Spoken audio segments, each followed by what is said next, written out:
امریکہ کی جو ہم پیسے کا تعلق ہے صرف مانیٹری ارینجمنٹ ہے. بات یہ ہے کہ ہم ہیں بھوکے ننگے. ٹھیک ہے, سیدھی سی بات, بڑی سخت بات ہے. ہم ہیں بھوکے ننگے. ٹھیک ہے, ہمارے میں کوئی سیلف اسٹیم نہیں ہے. ہم اپنے پاؤں پہ آج تک کھڑے نہیں ہو سکے.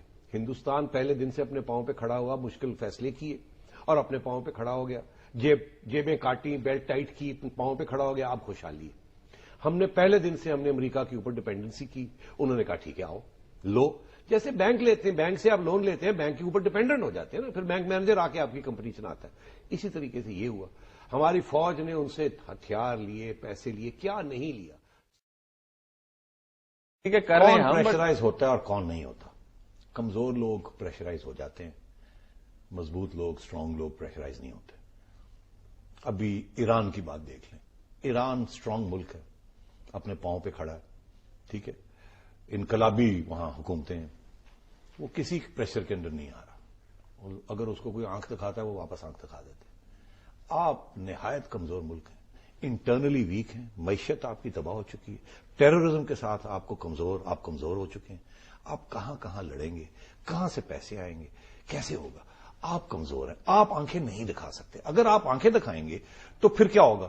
دکھائیں آپ, یہ بھی ہو سکتا ہے کہ جی کوئی فرق نہیں پڑتا. کچھ لوگ ہیں یہاں کہتے ہیں جی جہنم میں جائے, ہم آنکھیں دکھائیں گے, ہم کھڑے ہوں گے, نہ سے گھاس کھائیں گے. میں ہمیشہ ایسے دوستوں کو یہ کہتا ہوں بالکل ٹھیک ہے, چلے تیار ہو جائیں, ہم گھاس کھائیں گے. مگر گھاس منیب کون کھاتا ہے؟ نہ آپ کھائیں گے نہ میں کھاؤں گا. غریبوں کو گھاس کھانا پڑے گا. جیسے غریبوں کو بجلی نہیں ملتی, آپ اور میں تو جنریٹر لگا لیتے ہیں.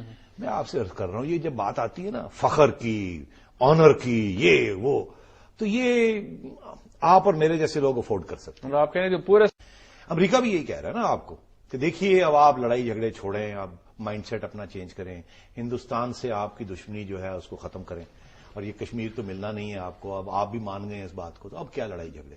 اور ہم نے بھی یہ کہنا شروع کر دیا کہ ہاں ہمیں جو اصلی جو ہمارا دشمن ہے وہ تو انٹرنل ہے, وہ تو طالبان نکلے ہمارے دشمن.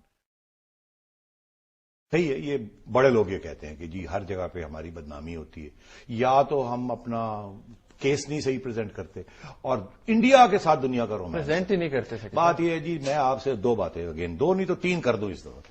پہلی بات بڑی بات ہے سر صاحب, دیکھیے 3 باتیں کر دیتا ہوں. وہ پہلی بات تو یہ ہے کہ دنیا کو انڈیا بڑا پسند ہے. انڈیا میں جمہوریت ہے, انڈیا میں مارشل لا نہیں لگتے.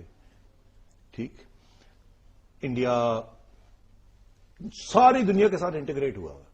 انڈینز جہاں بھی گئے ہوئے ہیں وہاں وہ ایک جس ملک میں بھی ہیں وہ بڑے ذمہ دار طریقے کے ساتھ وہاں اپنا رول ادا کر رہے ہیں. اور پھر وہ انڈیا وہ کہتا ہے نا دی ورلڈز بگیسٹ ڈیموکریسی. تو ایک رومانس ہے دنیا کا انڈیا کے ساتھ, اور وہ رومانس انڈیا کی جو حکومت آتی ہے اس کو برقرار رکھتی ہے. مطلب کتنے ملینز آف ٹورسٹ انڈیا جاتے ہیں, آپ کے یہاں تو 10 ٹورسٹ نہیں آنے کے لیے تیار. تو انڈیا نے ایک ماحول بنایا ہے.